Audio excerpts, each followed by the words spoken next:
What's up, everybody? Welcome back to another video. This abandoned mine footage is very creepy by MrBallen. Yeah. If you got any more scary reaction suggestions, yeah, you know what I'm talking about. Yeah, leave them in the comment section below. Yeah. If you guys do enjoy this video, please give it a like, subscribe, go over to MrBallen's channel, his face. And yeah, let's get into this. Today, I'm going to share the story behind one of the keep videos on the internet. waffling. But before we get into today's story, if you're a fan of the strange, dark, and mysterious delivered in story format, then you come to the right place because that's all we do, and we upload 2 or 3 times every week. So if that's of interest to you, please go to the like button's house, and as soon as the like button sits down to watch their favorite TV show, start violently vacuuming right in front of the TV. Also, please subscribe to our channel and turn on all notifications so you don't miss any of our weekly uploads. Alright, let's get into today's story.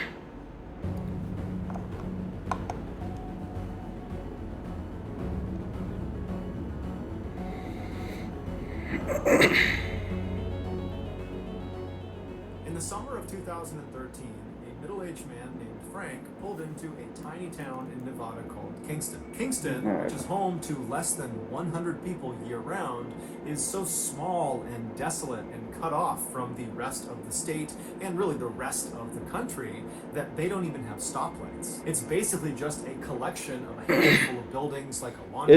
Here's the thing, isn't Nevada mostly like, most of it's just like rural or out in the middle of nowhere? Mat and a saloon that are surrounded on one side by this huge mountain range and on the other just open desert. At the time, there were really only 2 reasons you would find yourself. Like the only most populated place in Nevada is Las Vegas. In Kingston, Nevada.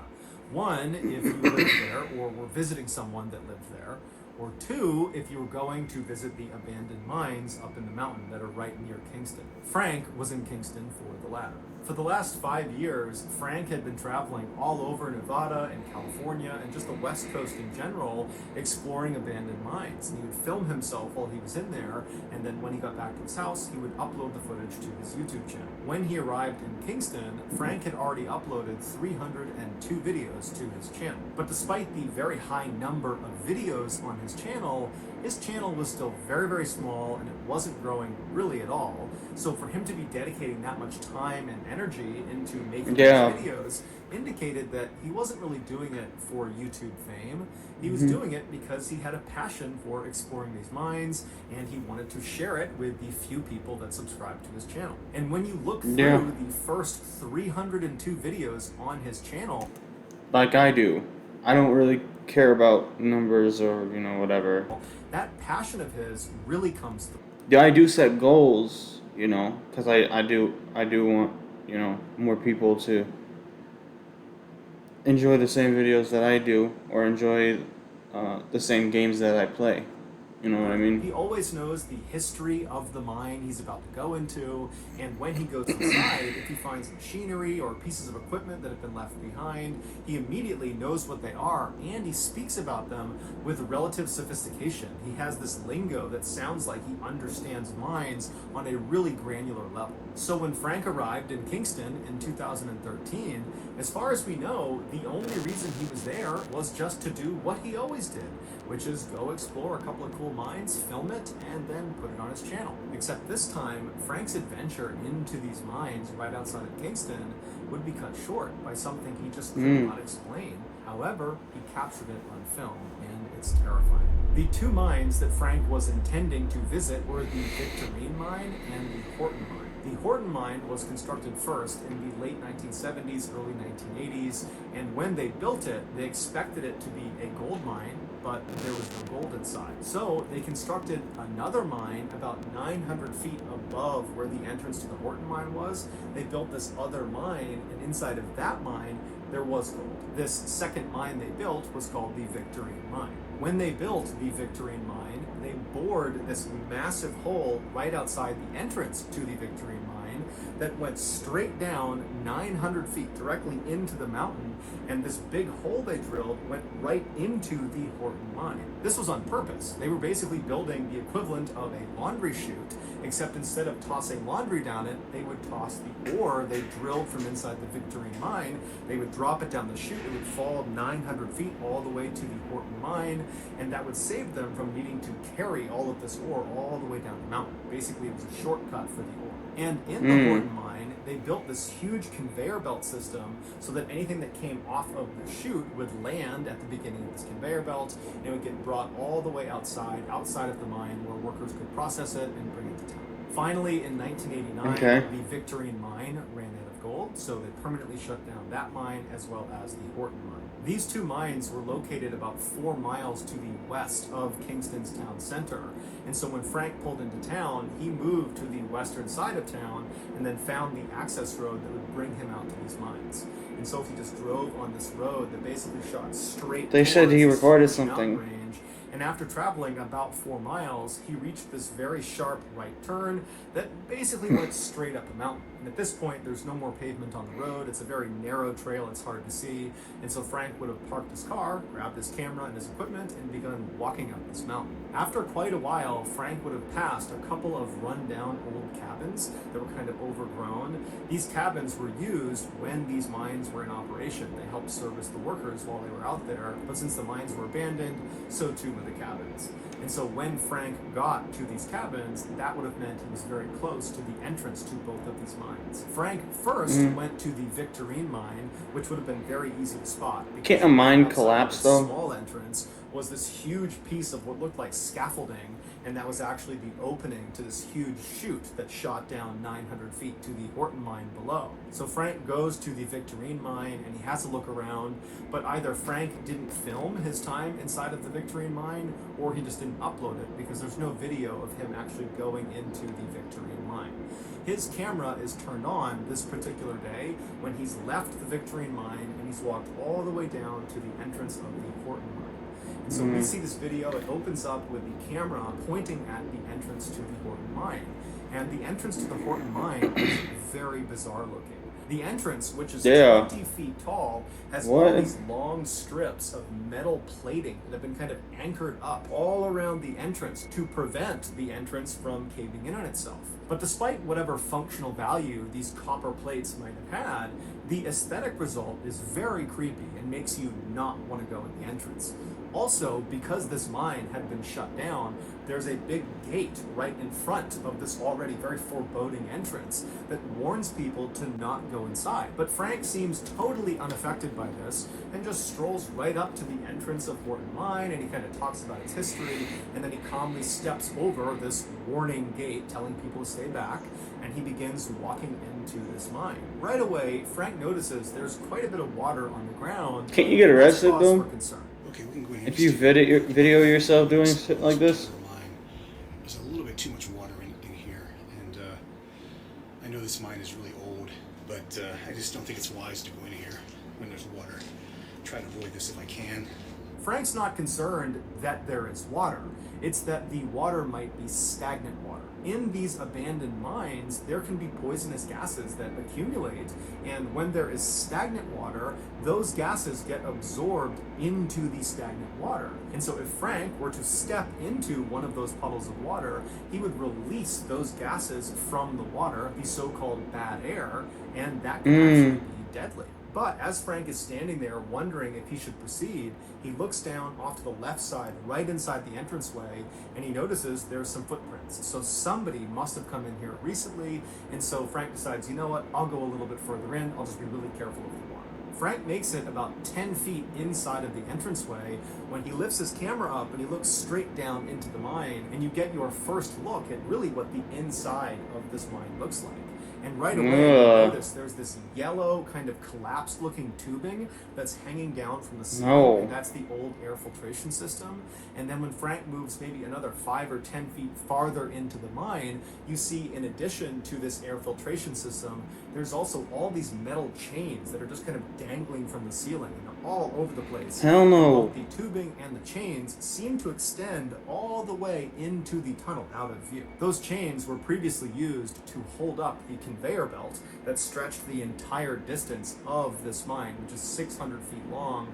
They held that conveyor belt up, which carried all of the ore from the chute out of the mine. Even though Frank has seen similar setups in other mines he's been into, he would say on camera that there's just something really off about this mine, that it was really sketching him out, and he wasn't really sure if he should keep going. This is pretty What the sketchy. fuck? I'll go a few feet further. You said it's sketchy, isn't it? I'm gonna pass on this one. He would No. later reflect on that feeling he had inside of the mine. Bro, and he would say, just you know, leave. it felt like there was somebody else in that mine. You got your watching. little It's 10 minutes very, of video, very uncomfortable. leave. And so as Frank is debating whether or not he should continue, just based on this kind of bad vibe he was getting, he looks down and notices there's actually running water now. Before at the entrance it was stagnant, but now he can see the water inside of this mine. It's not stagnant, it's running, and so the risk of breathing in any bad air is pretty much gone, meaning this mine is relatively safe. But despite this supposedly positive development for someone who wanted to explore a mine, Frank is still not sure if he should continue. This is one of the creepiest mine tunnels I've ever been in, just because of how dilapidated it is, and all these chains hanging down from the overhead, and there's a shot looking down the tunnel even further. But Something screams. But despite his apprehension, Frank ultimately decides, you know what, he'd come this far, I'll just go a little bit farther. And so Frank makes it to about 100 feet into this mine when he turns around and he films the opening, the entrance to the mine, which is all lit up with sunlight. And he films it kind of to give the audience a sense of just how far he had come into Don't the show a mine. silhouette. And so then, after filming the entrance, he turns the camera and he films back down towards the back of the mine, towards the actual end of the mine. Now, at first, you don't see anything unusual. You just see the chains, and it looks kind of like it had for the first couple of minutes of this video. But then, Frank pulls his flashlight out and he shines it down the hall. looking down the tunnel here,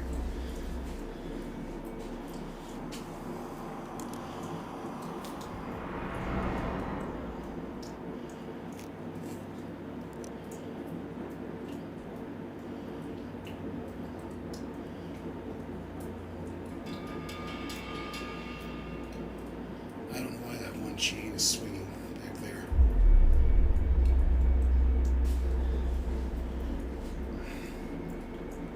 As we saw, Frank's initial reaction to this swinging chain is speechlessness, and then just sort of this weird statement of fact that he's like, I don't know how that chain is swinging.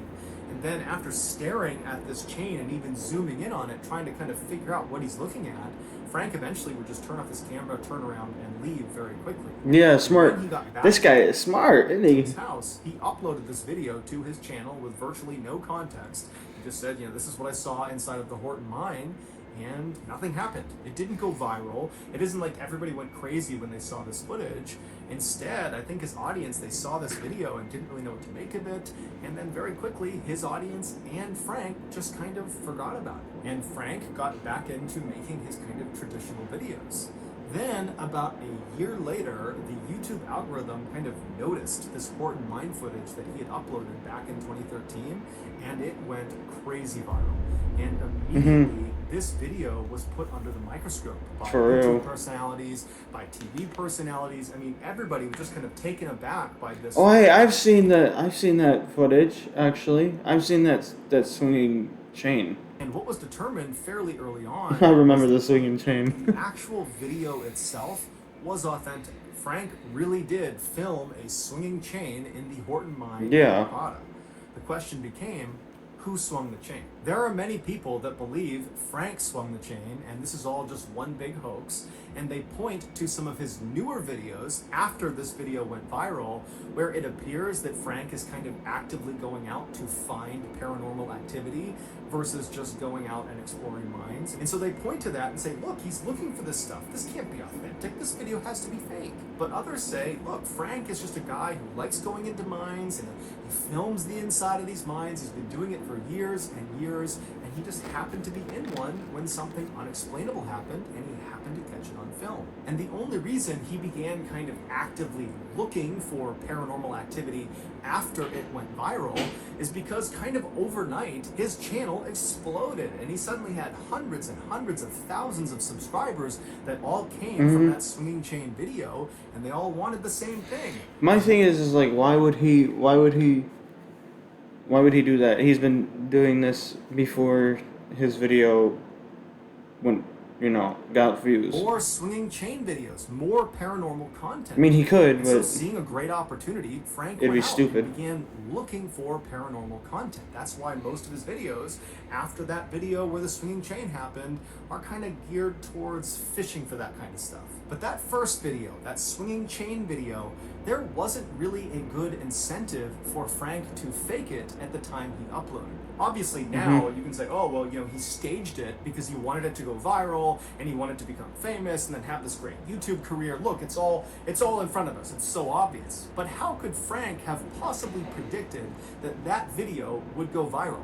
Going viral is so hard, and it happens so rarely, and it's nearly impossible to predict. It is. So how could Frank, who had uploaded hundreds and hundreds of videos before, and none of them had come anywhere near virality, how could he have said, this is going to go viral? It's just such a long shot. It also seems very uncharacteristic for Frank to have been diligently uploading. How would he know, YouTube bro? channel, How would he know? A passion project for 5 years. He's uploaded 302 videos, and all of them are the same. He's posting the same type of content very consistently for the same small, loyal following.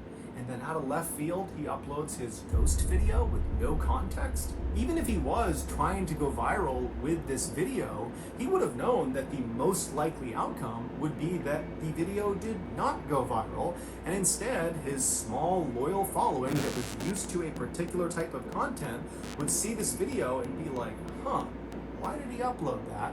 Or worse, they would think, is he faking this? Is this a hoax? And if so, that would totally tarnish his reputation, and he'd lose probably some of his precious few subscribers. I mean, it just didn't feel like the juice was worth the squeeze. But regardless, even though lots and lots of people have said, you're lying, Frank, you're lying, Frank, you're lying, Frank, he said, I'm not lying. I was in the Horton mine. I filmed what I filmed. It's up to you what you believe. So that's going to do it, guys. If you found the secret in today's episode... Oh, it's permanently shut. Like, they literally just... No one can get in there. Let us know in the comments section what it is and where you found it. Alright, well, that's the end of this video. In my opinion, I don't think he faked that footage. Because, like MrBallen said, there was no reason to. He only would get, what, a few hundred views to 1,000 views, like... And then he would post, like, mine type videos, and then that one video of him catching paranormal activity. It's I mean, I see why some people would be like, oh yeah, he faked it, he's not telling us the truth, he's lying, but to each his own, I guess. But yeah, if you guys do enjoy this video, please give it a like, subscribe, go over to MrBallen's channel, like his video, subscribe to his channel, and yeah, I'm out. Deuces.